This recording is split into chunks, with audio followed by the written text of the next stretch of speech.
ये जानते हैं बिहार के हर जिला हर क्षेत्र की फटाफट 50 बड़ी खबरों को केवल 10 मिनट में। साथ ही आज इस वीडियो में हम लोग जानेंगे कि सरकार ने गरीबों के लिए कौन कौन सी योजनाओं का शिलान्यास किया और साथ ही महिलाओं को 2 लाख रुपए कब से मिलेंगे और ई श्रम कार्ड धारकों को 3,000 रुपए कब से खाते में आएंगे और गरीबों के लिए सामान के साथ बिजली, पेट्रोल, डीजल, सोना, चांदी कब से सस्ता हो जाएगी और नियमों में क्या क्या बदलाव हुए हैं। सब कुछ आज इस वीडियो के माध्यम से जानेंगे। तो चैनल में पहली बार आए हैं तो वीडियो को लाइक करके चैनल को सब्सक्राइब जरूर कर दें और कमेंट में अपने जिला, अपने शहर का नाम जरूर बताएं।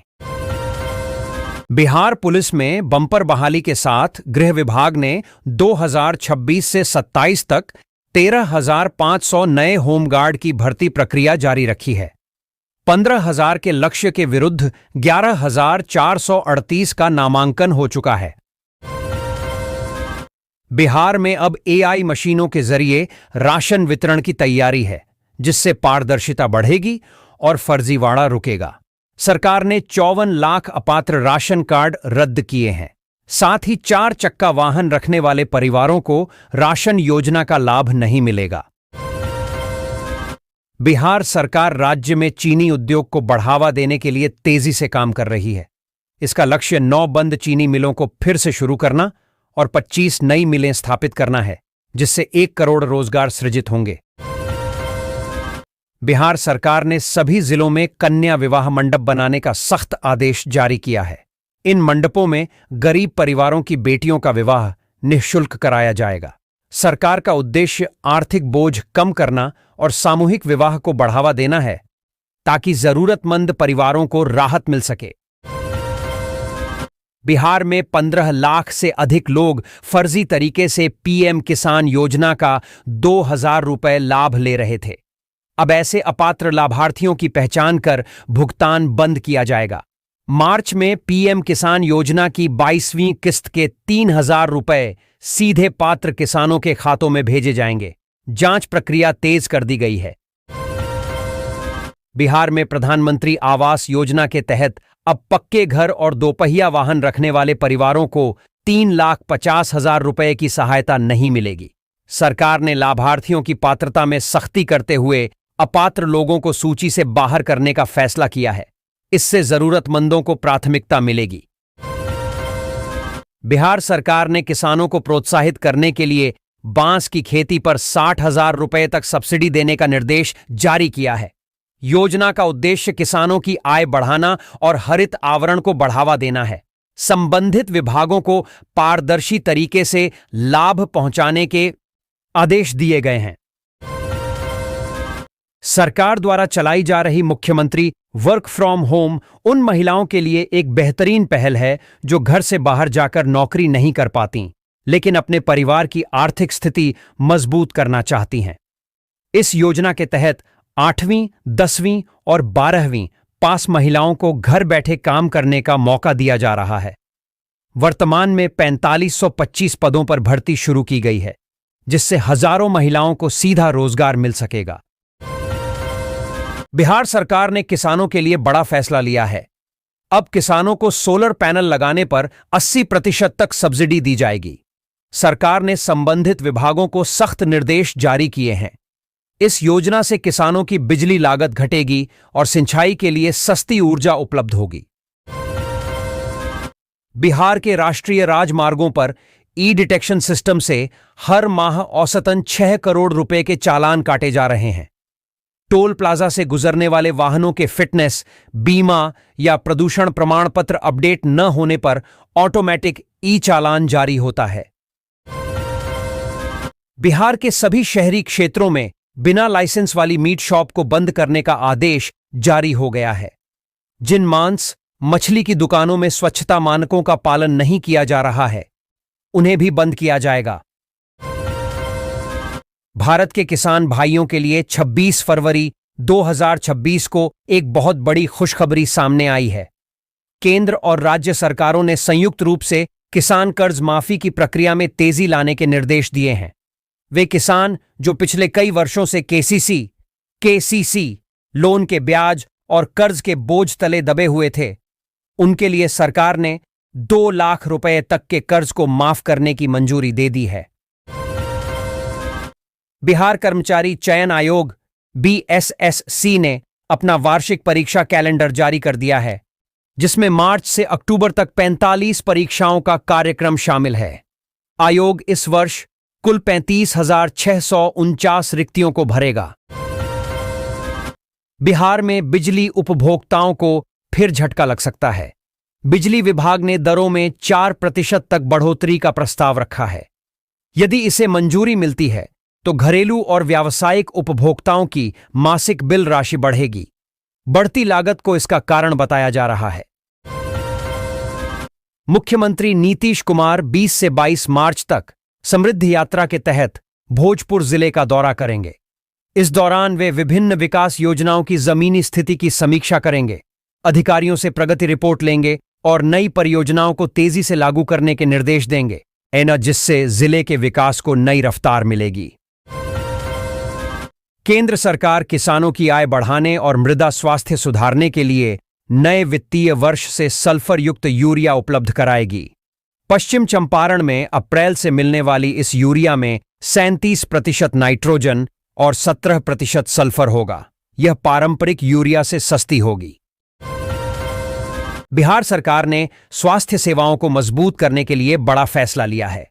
राज्य के सभी 9 प्रमंडलों में एक एएनएम प्रशिक्षण संस्थान, हर जिले में एक जीएनएम संस्थान और पारा मेडिकल कॉलेज खोले जाएंगे। यह योजना 2026 से 27 से लागू होगी, जिसका लक्ष्य 1 साल में संस्थानों की स्थापना करना है। इससे नर्सिंग और पारा मेडिकल स्टाफ की कमी दूर होगी, रोजगार के अवसर बढ़ेंगे और स्वास्थ्य सेवाओं की गुणवत्ता सुधरेगी। बैकुंठपुर में जीविका दीदियों ने आंगनबाड़ी बच्चों की ड्रेस सिलाई का कार्य शुरू किया है। गांधी CLF और शक्ति CLF केंद्रों पर चल रही इस पहल से महिलाओं को रोजगार मिल रहा है। यह कदम महिला सशक्तिकरण को मजबूत करते हुए स्थानीय स्तर पर आत्मनिर्भरता बढ़ाने में अहम भूमिका निभा रहा है। सहारा इंडिया का फंसा पैसा मिलना शुरू, पोर्टल खुला। पोर्टल मिनी 25 तारीख से पहली किस्त 50,000 रुपये मिलने की प्रक्रिया तेज। देश भर के लाखों निवेशकों के लिए बड़ी राहत की खबर सामने आ रही है। सहारा इंडिया में फंसा पैसा अब वापस मिलने की प्रक्रिया तेज हो गई है। केंद्र सरकार की पहल के बाद निवेशकों के लिए आधिकारिक पोर्टल फिर से सक्रिय कर दिया गया है, जहां से रिफंड के लिए आवेदन किया जा सकता है। खबरों के अनुसार 25 तारीख से पहली किस्त के रूप में 50,000 रुपये तक की राशि जारी होने की प्रक्रिया शुरू की जा रही है। पेसू 26 फरवरी को पटना में प्रधानमंत्री सूर्या घर फ्री इलेक्ट्रिसिटी स्कीम के तहत विशेष सोलर मेला 2026 आयोजित करेगा। इसका लक्ष्य उपभोक्ताओं को रूफटॉप सोलर से जोड़ना और सरकारी लाभ देना है। आज के समय में सुरक्षित निवेश हर व्यक्ति की पहली पसंद बन चुका है। अगर आप 10,000 रुपये का निवेश करना चाहते हैं और बिना जोखिम के अच्छा रिटर्न पाना चाहते हैं, तो पोस्ट ऑफिस फिक्स्ड डिपॉजिट एक बेहतरीन विकल्प हो सकता है। यह योजना भारत सरकार द्वारा समर्थित है, इसलिए इसमें पैसा डूबने का खतरा लगभग ना के बराबर होता है।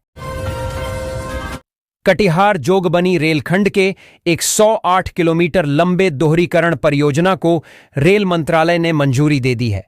लगभग 1799.82 करोड़ रुपए की लागत से 4 साल में यह कार्य पूरा होगा। अंतर्राष्ट्रीय पर्यटन स्थल राजगीर को आधुनिक सुविधाओं से लैस करने की व्यापक तैयारी शुरू हो गई है। जू सफारी में टिकट क्षमता दोगुनी कर 2000 की जाएगी, साथ ही 10 सेल्फ टिकट कियोस्क लगेंगे। दरभंगा के बेनीपुर में आयोजित रोजगार सह मार्गदर्शन मेले में युवाओं ने उत्साहपूर्वक भाग लिया। 16 कंपनियों ने 11,073 पंजीकृत युवाओं में से 480 को सीधे नौकरी के लिए चुना। 90 को कौशल प्रशिक्षण और 70 को स्वरोजगार के लिए अवसर मिले, जिससे कुल 640 युवाओं को लाभ हुआ। बिहार में जमीन खरीदने वालों के लिए बड़ा अलर्ट जारी हुआ है। अब 10 लाख रुपए से अधिक मूल्य की जमीन की रजिस्ट्री कराने वालों पर सख्त नियम लागू होंगे। आय स्रोत की जांच, पैन और आधार अनिवार्य रहेगा। संदिग्ध लेन देन पर कार्रवाई की जाएगी। सरकार ने पारदर्शिता बढ़ाने के निर्देश दिए हैं। खान सर ने पटना में बड़ा और सस्ता अस्पताल खोलने के बाद अब यूनिवर्सिटी बनाने की दिशा में कदम बढ़ा रहे थे। इसके लिए 1000 एकड़ जमीन की जरूरत थी, जहां 25,000 बच्चों के पढ़ने और रहने की व्यवस्था होती।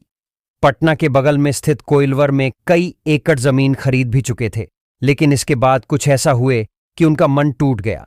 अब वे खरीदी हुई जमीन भी बेच रहे हैं। उन्होंने खुद इस संबंध में विस्तार से बताया है। बिहार के मुख्यमंत्री नीतीश कुमार ने रविवार को पटना स्थित सीएम आवास में क्रिकेटर वैभव सूर्यवंशी का सम्मान किया। इस दौरान वैभव को प्रोत्साहन राशि के रूप में 50 लाख रुपए का चेक सौंपा गया। पूर्णिया में फर्जी अंकपत्र के आधार पर 11 साल से नौकरी कर रहे शिक्षक रमण कुमार सिन्हा के खिलाफ निगरानी विभाग ने प्राथमिकी दर्ज कराई है। उन्होंने 407 की जगह 507 अंक दिखाकर नियोजन पाया था और लाखों का वेतन उठाया। 14 साल बाद यह फर्जीवाड़ा पकड़ा गया। अब वेतन वसूली की तैयारी है और अन्य शिक्षकों की भी जांच चल रही है। प्रखंड कृषि पदाधिकारी अभिषेक कुमार ने कृषि कर्मियों को चेतावनी दी कि लक्ष्य पूरा न होने पर कार्रवाई की जाएगी। बैठक में प्राकृतिक खेती और रब्बी सीजन की गन्ना फसल की क्रॉप कटिंग रिपोर्ट समय पर जमा करने के निर्देश भी दिए गए। योजनाओं की प्रगति तेज करने पर जोर दिया गया।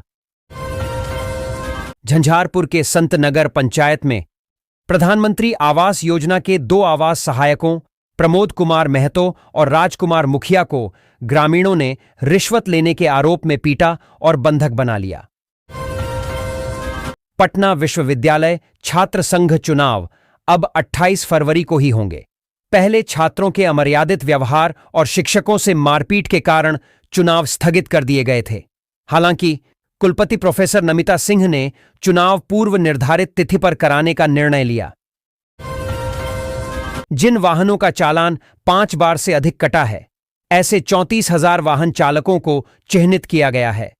इसमें 16,000 वाहन चालकों को चालान जमा करने को मैसेज भेजा गया था। बिहार के नए डिग्री कॉलेजों में दूसरे शैक्षणिक सत्र से कला, विज्ञान और वाणिज्य संकाय के 16 विषयों की पढ़ाई शुरू होगी। पहले सत्र 2026 से 30 में 6 गैर प्रायोगिक विषय पढ़ाए जाएंगे। शुरुआत में ये कॉलेज उच्च माध्यमिक विद्यालयों से संचालित होंगे। 9,284 शिक्षक कर्मियों की स्थायी नियुक्ति की जाएगी, जिसमें प्रत्येक कॉलेज में 44 कर्मचारी शामिल होंगे। केंद्रीय गृह मंत्री अमित शाह 25 फरवरी को अररिया के सिकटी प्रखंड स्थित लेटी में एसआईसबी के नवनिर्मित प्रशासनिक भवन का उद्घाटन करेंगे। इस दौरे के मद्देनजर भारत नेपाल सीमा पर सुरक्षा व्यवस्था कड़ी कर दी गई है। करीब 4 साल बाद मुख्यमंत्री नीतीश कुमार को सामने देखकर जदयू के पूर्व राष्ट्रीय अध्यक्ष आरसीपी सिंह भावुक हो गए। पटना में एक कार्यक्रम में शामिल होने के बाद उन्होंने जदयू में वापसी का संकेत दिया। प्रशांत किशोर मई के बाद बिहार नवनिर्माण यात्रा शुरू करेंगे। झंझारपुर में उन्होंने कहा कि वह अगले 5 वर्षों तक बिहार के विकास और बदलाव के लिए संघर्ष करेंगे। उनका लक्ष्य राज्य में नई सोच, बेहतर व्यवस्था और जनभागीदारी के जरिए व्यापक नवनिर्माण अभियान चलाना है। देश के करोड़ों किसानों के लिए राहत भरी खबर सामने आई है। केंद्र सरकार ने प्रधानमंत्री किसान सम्मान निधि योजना की 22वीं किस्त जारी करने की प्रक्रिया को अंतिम मंजूरी दे दी है। लंबे समय से जिस किस्त का इंतजार किया जा रहा था, वह अब जल्द ही किसानों के बैंक खातों में ट्रांसफर की जाएगी।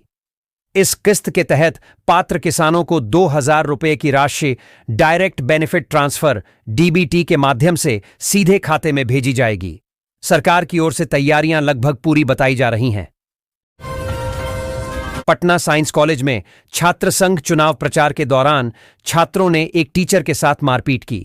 क्लास में प्रचार कर रहे 2 गुटों के बीच बहस हुई, जिसे रोकने पर छात्रों ने शिक्षक पर हमला कर दिया।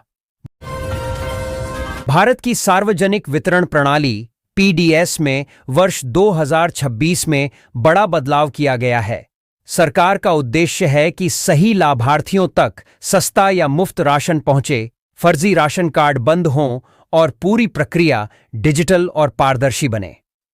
राशन कार्ड न्यू अपडेट 2026 के तहत कई नए नियम लागू किए गए हैं, जिनका सीधा असर करोड़ों परिवारों पर पड़ेगा। बिहार की 2 मेगा पुल परियोजनाओं अगुवानी घाट और ताजपुर बख्तियारपुर पुल की उच्च स्तरीय निगरानी की जा रही है। मुख्य सचिव और पथ निर्माण विभाग के सचिव नियमित रूप से निर्माण कार्यों का भौतिक निरीक्षण कर रहे हैं। कटिहार में बच्चा चोरी की अफवाहों के कारण भीड़ द्वारा लोगों पर हमला चिंता का विषय बन गया है।